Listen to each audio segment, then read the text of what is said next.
my pleasure to introduce our next speaker, Victor Harris. Victor has been a staple on the Bay Area poetry scene since 1999 and has been featured at venues in Oakland and Berkeley, and was on the Slam final stage for Team Oakland in 2003. He is the recipient of the 2001 Frederick C. Fallon Award for Poetry from Chabot College and a 2006 graduate of Cal State University Hayward with a BA in Liberal Studies. Victor has been writing and performing atheist, skeptical, rational science-themed poetry since 2007 and has performed at conferences around the country. When he's not writing or performing or DJing, he is the talent behind Rochelle's Cheesecakes. That's www.REUSCHELLES.com. And he won a Best of the Bay Award from the East Bay Express in 2009. His speech title is Poetry for Seculars. Welcome, Victor.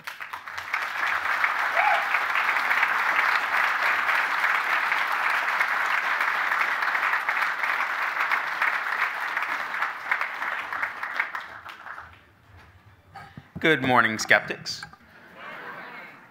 I have to do this. I did not hear Maine in the roll call, so Maine. All right. So the title of this first poem is Better Off Dead. I have seen the error of my ways. I am now a follower of he who claims to be the way and the light.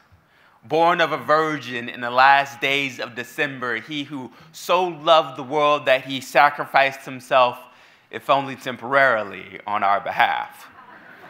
Yes, I am now a worshiper of Horus. Oh wait, my mistake, I meant Zoroaster, Ra, Krishna, Karna, Attis, or Mithras. Because the story of Jesus, the situation of his conception and the celebrated time of his birth have been told many times throughout history. But you probably don't believe in any of those prophets because they have faded away into anonymity, despite their worshipers being just as arrogant as Christians, cocksure that their gods were the real ones, with all evidence based solely on traditions, just like Christians. The reason Christianity spread through the Western world was due to Constantine's conversion and subsequent conquering of other pagan civilizations, while continuing the Roman, now Christian tradition of substituting pagan reasons for celebration with Roman Christian ones. Just look up the history of Easter or Christmas or Ash Wednesday. It's not that Christianity is any more true than the belief in Greek or Roman gods or Zoroastrianism or Hinduism or Buddhism. It's that its believers had more military power. Truth is not bound by geography, but if you look at a map of religious concentrations, belief turns out to be. Stephen Weinberg said, with or without religion, you would still have good people doing good things, but for evil people doing evil things, but for good people to do evil things, that takes religion.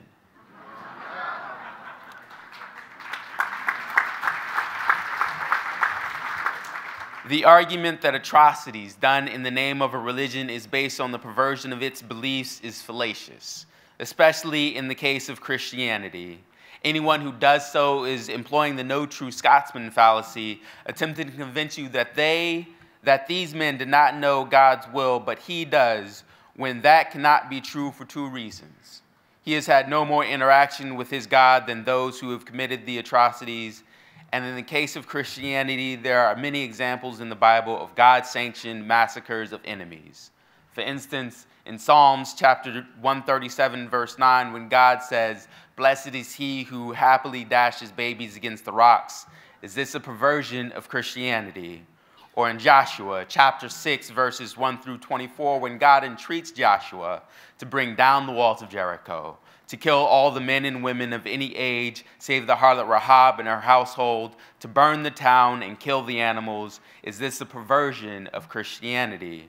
Or Matthew chapter 10, verse 34, when Jesus says, "I did not come to bring peace, but a sword." Is that a perversion or Christianity? Or in Luke chapter 14, verse 26, when Jesus says that anyone who comes to him and does not hate father and mother, wife and children, brother and sister, and also his own life, cannot be a disciple of Christ. Now, if you consider the clergy and their scandals, or the Republicans and theirs, or your fellow churchgoers and theirs, perversion, or Christianity. And as far as the safety of belief, Pascal's wager says, isn't it better to believe in God and be wrong than not believe in God and be wrong? But in which God should I believe? There are thousands of gods worshipped around the world and thousands more worshipped throughout history. Even the Ten Commandments leaves open the possibility for the existence of other deities, with the first commandment being, thou shalt have no other God before me. But I digress, because common African-American wisdom tells me that it has to be the God of Christianity. But with over 3,000 splinters, which sect should I choose, with each believing that it alone has the correct interpretations of the Gospels?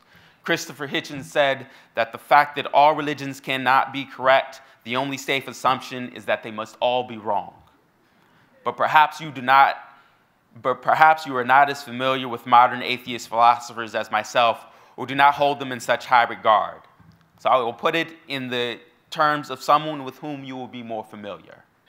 Homer said, and that's Simpson, not the ancient Greek poet. Homer said, suppose we've chosen the wrong God. Every time we go to church, we're just making him madder and madder.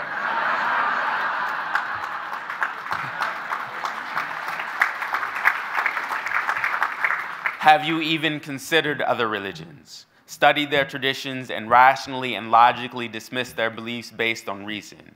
Or have you simply done what most people do, accepted the religion of your parents based on authority and tradition? To quote Stephen Roberts, I contend that we are both atheists. I simply take one God Father. And when you understand why you've dismissed all other gods, you will understand why I dismiss yours.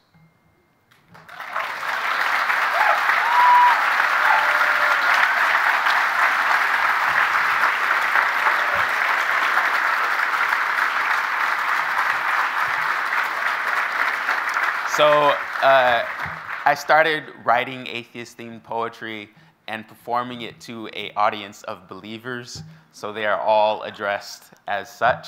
And that was in particular to another poet friend of mine that had come up with a rebuttal to one of my poems. So that was my rebuttal to his. So I have a couple more poems for you guys. This next one is entitled, Oh God, You Devil, Part 1. Dear God, I'd like to thank you for this body you've given me, but I do have one or two issues with its layout and capabilities. If we are, as your adherents would have me believe, your favorite species, created in your image, then your imagination must have been exhausted after creating sunrises, sunsets, the ocean, its floor, and the majestic mountains. They are beautiful works of art, after all, but your imagination, it must have been expended after creating creatures to swim in the deep, birds to decorate the skies, and animals to populate the earth. They are awe-inspiring in every iteration, so I can only assume that your imagination was taxed when it came to creating my kind. Or perhaps the parts bin was empty, because these eyes you've endowed in me and mine are nice. I mean, don't get me wrong, they're serviceable, but they are nowhere near your best work. Sharks have clear covers to keep their eyes safe when attacking prey. The eyes of the octopus don't have the same blind spot as those of mammals, and the images aren't flipped. Hawks can see greater distances with more clarity, and insects have compound eyes that allow them to see in 6 directions at once, while we, your favorite species, stub toes in poorly lit rooms. Our rods struggle in low-light situations. We can only see in black and white in our periphery. Our cones can only perceive a limited number of colors in the spectrum, and our necessary nerves and veins occupy the ocular surface, leaving them vulnerable to irritation and damage by the tiniest of your insects. God, This body you've given we suffers from one or two minor deficiencies. For instance, we communicate, eat, drink, and breathe using the same faculties, which almost makes it a certainty that we will one day choke in our attempt to acquire sustenance. Did you love the dolphin and the whale more than man? Are fishes and amphibians more favored by their creator than the humble mammals from which we've descended? The circulatory and respiratory systems of insects are so simple as to almost be inspired. Did you design them early on in the process? I mean, there are more body plans of insects than there are people on this earth. Did you pen them fresh off your first cup of coffee or whatever your drug of choice may be? Because I think, after seeing some of your creatures, it is safe to assume that you were on some sort of hallucinogen. And speaking of circulation and respiration, why don't we use all of the oxygen we take in? And why are we land-based animals on a planet that is 2/3 water, where the oceans, once so teeming with life that you could only see heartache and strife for your favorite creations and so limited them to the land masses? This spine you've hung my mass on contains a curve so complex that at some point I will have back problems. Whereas if we were in the ocean, that might not be. The same can be said for hips, ankles, and knees. And dear God, why can't I regenerate limbs? I'm not asking for an arm or a leg such as a salamander is able to do. But if the common lizard can regrow a tail, I don't think a pinky toe is too demanding of me. And dear Lord, why is my lifespan so short, only doubling in the last century thanks to science-based medicine, but still falling far short of the alligator and the crocodile, the tortoise and the parrot? Do these creatures, not purported to be your favorites, have more purpose than man? And what is the purpose of cancer? Why do our cells suddenly go crazy and attempt to kill off the body that contains them? And our appendix, which was once necessary to break down such fibrous materials as grass and hardy green vegetables, is now a repository for necessary bacteria, a ticking time bomb just hanging around waiting to kill us. I'm running out of time, dear God, but not complaints. My party center, centrally located, is in too close proximity, at times sharing the same facilities as my sewage center. Were there no city planners in heaven for you to consult? Were we given whatever body plan was left laying around? Would that explain the junk DNA that still occupies our cells? I mean, is your quality control worse than McDonald's? Never mind. Don't answer that last question. There's no need. I only need to look around at all the different religious denominations that claim to speak your truth to know the real truth. I humbly await your answer, dear God, if you can be bothered. But can you do me one favor? Keep your believers from attempting to speak for you, because they are all offering a different answer, each incompatible with the other, and attempting to disprove 6 billion ideas of you is really beginning to piss me off.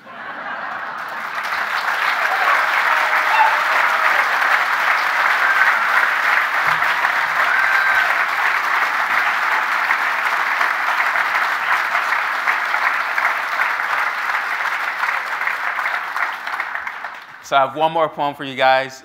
Everything I've performed can be found on my album, In Reason I Trust. I have digital download cards with me. It's $10.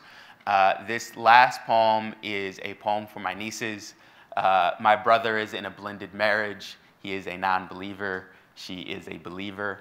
They are raising my nieces in a way that they can choose their own direction, hopefully. And this is a poem for my nieces to encourage them to find their own way without stepping on anyone's toes. It's titled Graduation Gift. To my 2 nieces, Bryce Elizabeth and Riley Noel, on the occasion of your separate graduation from high school, some words of advice as you prepare to leave us to make your way in this world.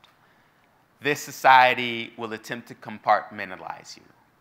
place you in boxes so they no longer have to consider you, be it the female box, the male box, the office worker box, or the artist box. Refuse to be boxed, because normalcy is the pursuit of the unimaginative. Be imaginary, the person the little kid in you always imagined you would be. Learn to love life like you used to. Refuse to reminisce about the joys of childhood, and instead work to haul them into your everyday. Get lost in daydreams made reality. Playdates played out as your daily routine. Make friends with someone because they sat next to you. Be the kid you missed. Craft the childhood you never had a chance to experience. Be precedential. Set precedents. Do something new. Have never included in your list of attributes, like I never heard of a brother baking cheesecakes, DJing, racing cars, and writing poetry. Never met a man that managed to raise 3 kids, one bi-coastal on a poet's salary. Never heard of a radio personality who persistently exceeded expectations in pursuit of his dreams. Be inspirational. Shun those who would attempt to claim pride in your work without doing work of their own. Don't apologize. Be intentional in words and deeds, and you will never have to offer another phrase of remorse for the ill-conceived perceptions of others. If they don't understand you, keep talking. There are those who will. It is for them that you are sharing your voice. Never let show some respect be synonymous with shut up. Have enough respect for the strength and courage of others to tell them the uncomfortable truth, especially when they're asking for it.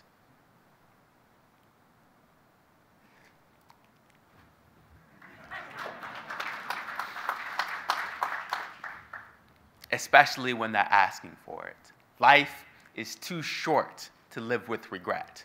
Tomorrow may always be a day away, but death is always lurking. And society will attempt to convince you that your bucket list can be put on hold, when in reality, your bucket is always with you, waiting to be kicked. It is the uncomfortable truth of our fragile existence, the one that we must all come to grips with, old and young alike. This is the only life you are guaranteed. Live like it. You are the consequence of chances of unimaginable proportions. Take some. Every person you meet is living an equally improbable life and should be treasured with each encounter. Act like it. Awake with the realization that today has the possibility to be the best day of your life, and love like it. End each day by saying, there is nothing you would do differently, even when you can't recall exactly what you've done. And sleep like it. Remember that she who has the most toys still dies. Live life without clutter. Live life without fear. Live life without surplus, so that when death does finally find you, it will not find you wanting. Find eternity in memory.